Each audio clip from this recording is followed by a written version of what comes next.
My name is Zakira, and you are listening to the Living Legacy Podcast.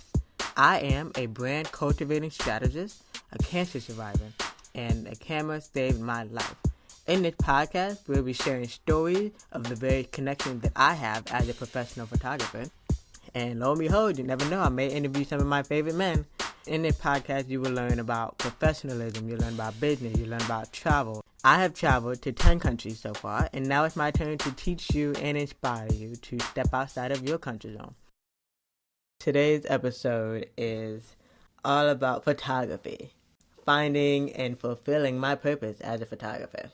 Now bear with me, this is going to be a really exciting episode to talk about, and when I'm excited, I tend to jump around. So a friend once said, "Are you ever not working?"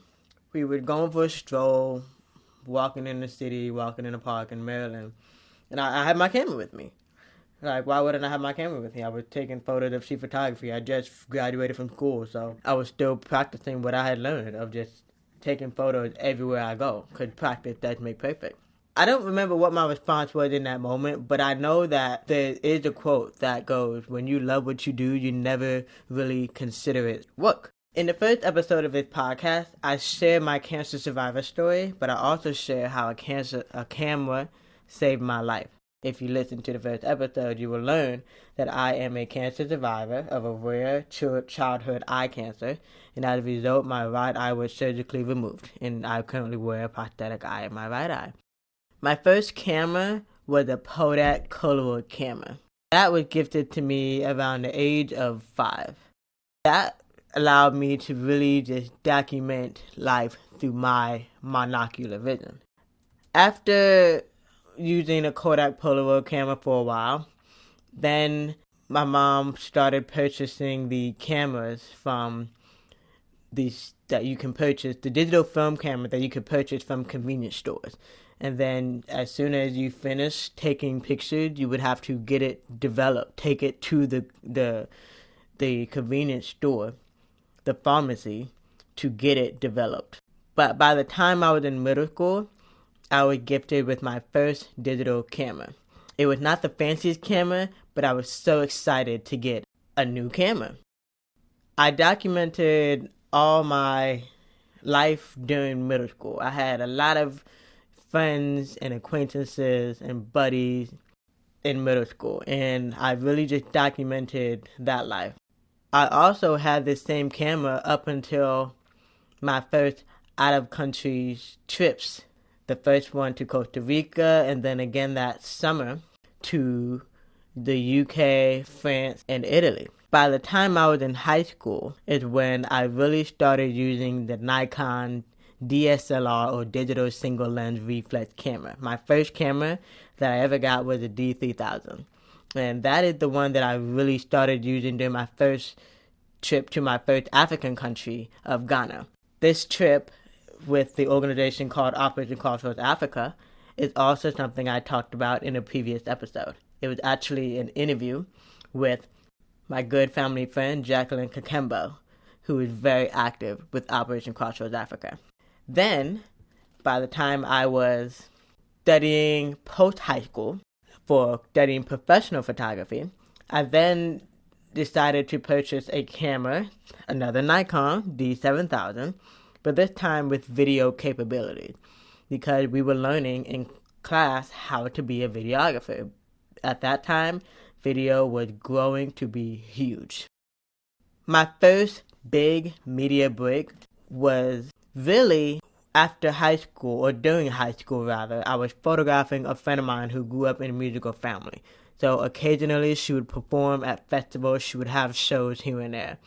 That was my first taste of music photography, and that was exciting because I love music. I listen to music with everything that I do. There's a song in my head for almost everything.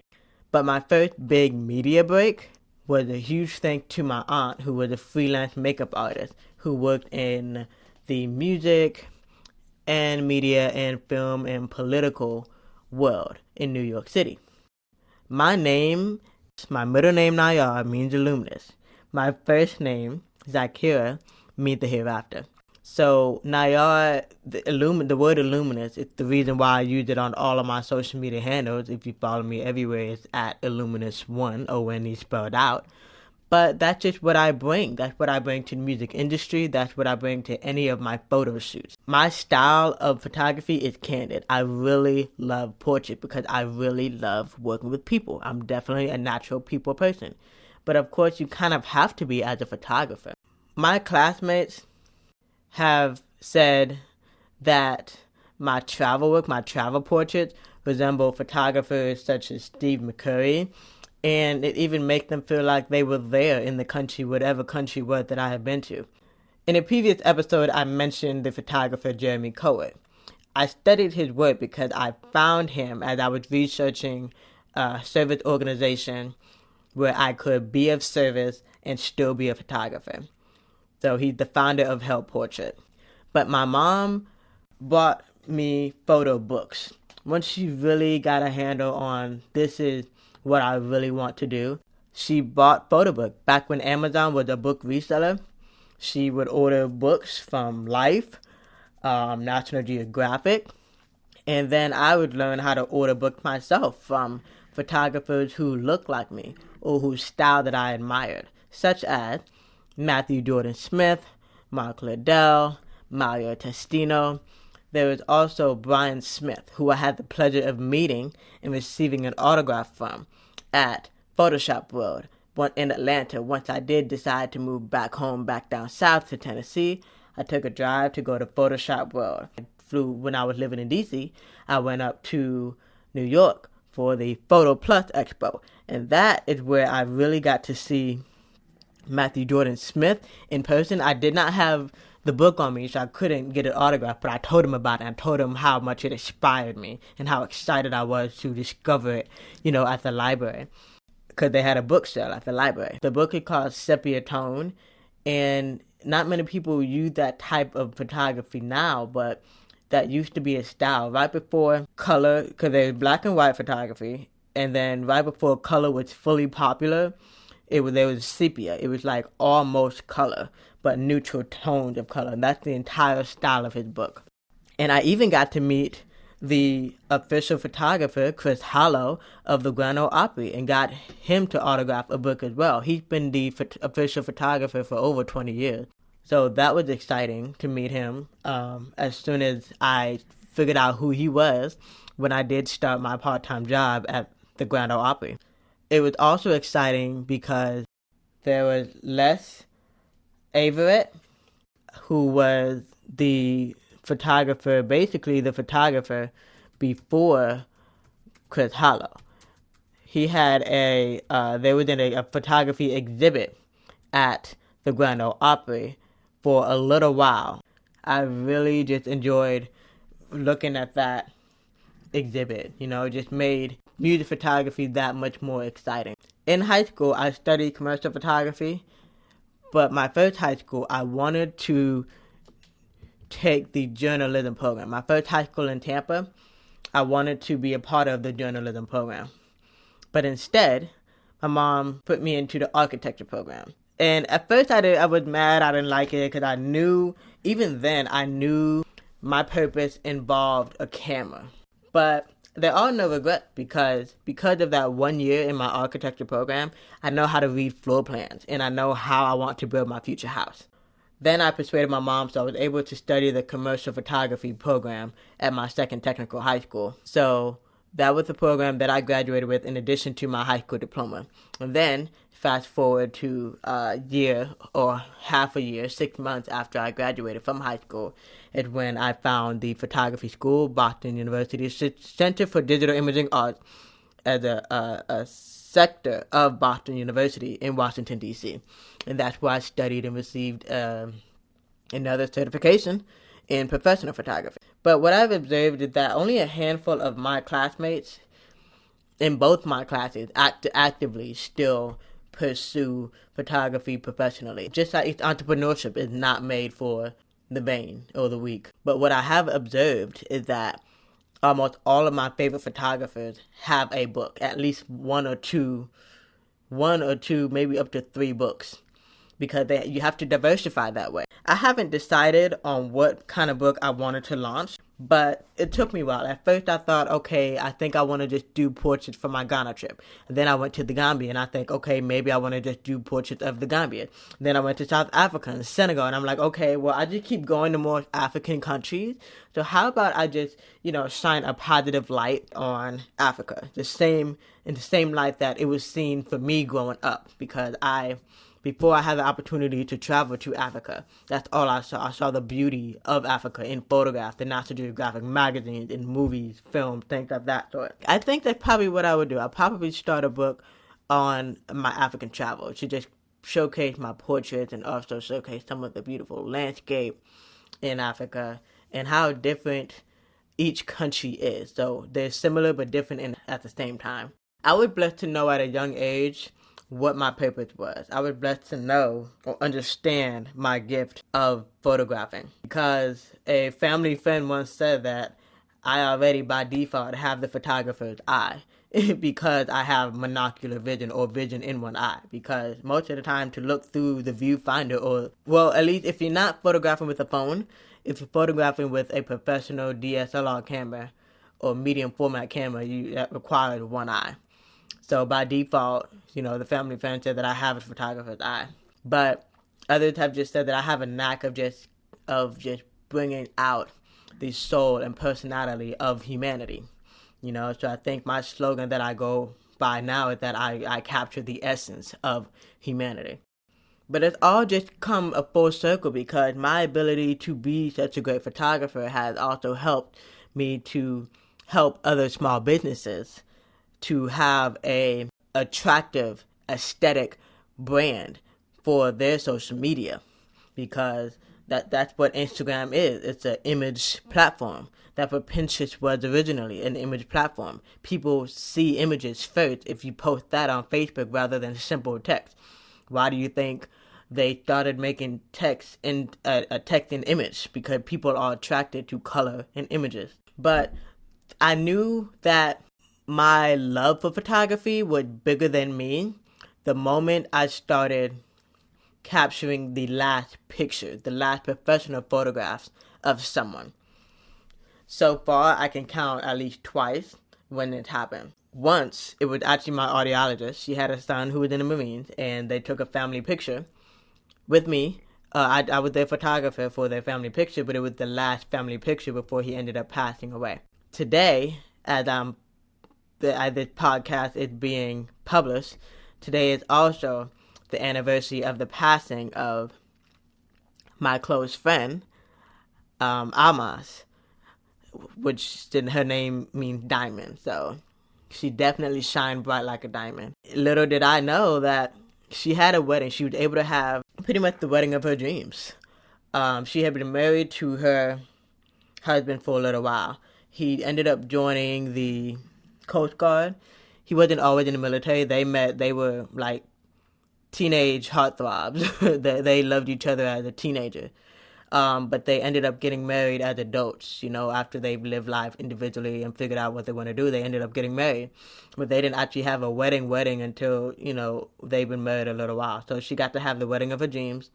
And their family asked me to be one of their photographers. And little did I know that she would, pass away 2 weeks later. So I ended up being the last person to really capture professional pictures, or the most professional picture, because she's also from the same family of the musical family that allowed me to photograph them as they performed at concerts. So that's when I realized that me photographing, my gift for photography goes beyond my love for just capturing people in the essence of humanity. And how amazing is it for it to be full circle, because my mother took a picture of me, and it was that picture that helped to diagnose the cancer in my right eye, basically saved my life. Of course, all it took was my mom's intuition, really, because she knew something was wrong before the picture was taken, but because of technology, because of a camera, because of a picture that was printed, and she was able to see that white glow in the picture and be able to take it around to more than one doctor to get the diagnosis that I was diagnosed with retinal black thumb. As I started doing more event photography, I had others who kind of wanted to be my assistant. Like, they would interact with me as I'm photographing, or they would actually be an assistant. And they just, apparently somehow I was more knowledgeable than them. And even if they were older than me, but not that age means anything, because age is nothing but a number. Not trying to make that song reference, but I realized there was just a lot of people who were like, okay, I really want to learn from you. I admire what you do. Like, how can I learn from you? There's so many people who just, when I would capture an event, they were like, how can I do the same thing?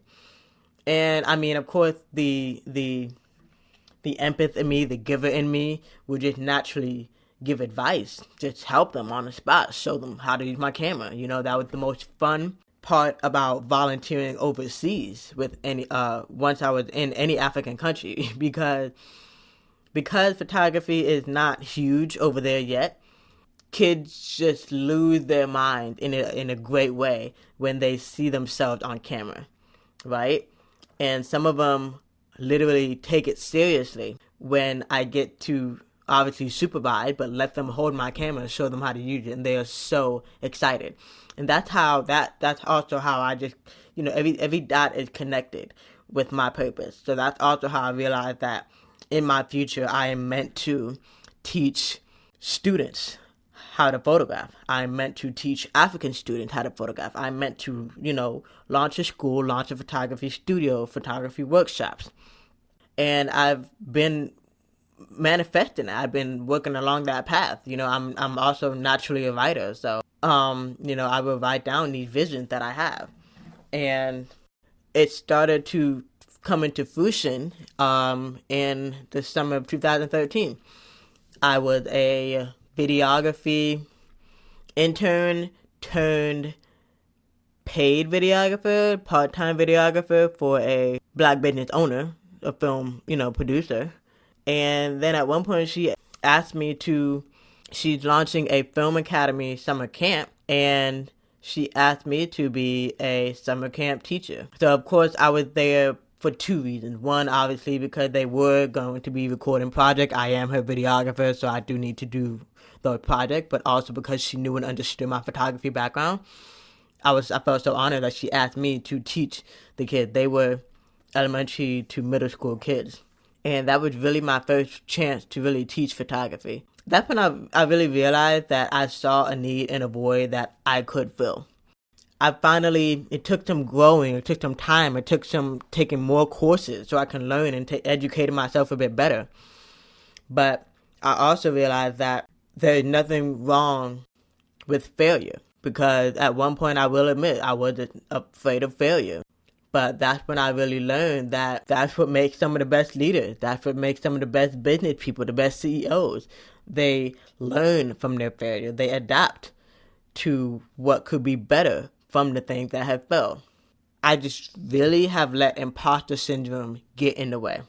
Now, imposter syndrome, we'll talk about this in another episode, but it can really get to you. It gets to women a lot more. But it's basically this negative thought that you let get into your head, the thoughts of comparison, the thief of comparison that you let get into your head that tell you you're not enough, you don't know enough, you're not right, you're never going to make it, things like that. You can find out more about me and my services at nayarphotography.com, which is my middle name. N as in Nancy, A as in Apple, Y as in yellow, Y as in yellow, A as in Apple, R as in red, photography.com. Even though I'm based in the Nashville area, as I've said plenty of times before, I love to travel. So I would love to have the honor of being your first or your last or your best photography experience. Thank you for listening to the Living Legacy podcast. Be sure to subscribe, follow, and download so you don't miss the next episode. If you want to learn more, you can visit ZakirahNayar.com. That's ZakirahNayar.com. Do you have any suggestions on a topic you want to be talked about? Send me an email or leave them in a review. If you love this episode, be sure to share it with your friends.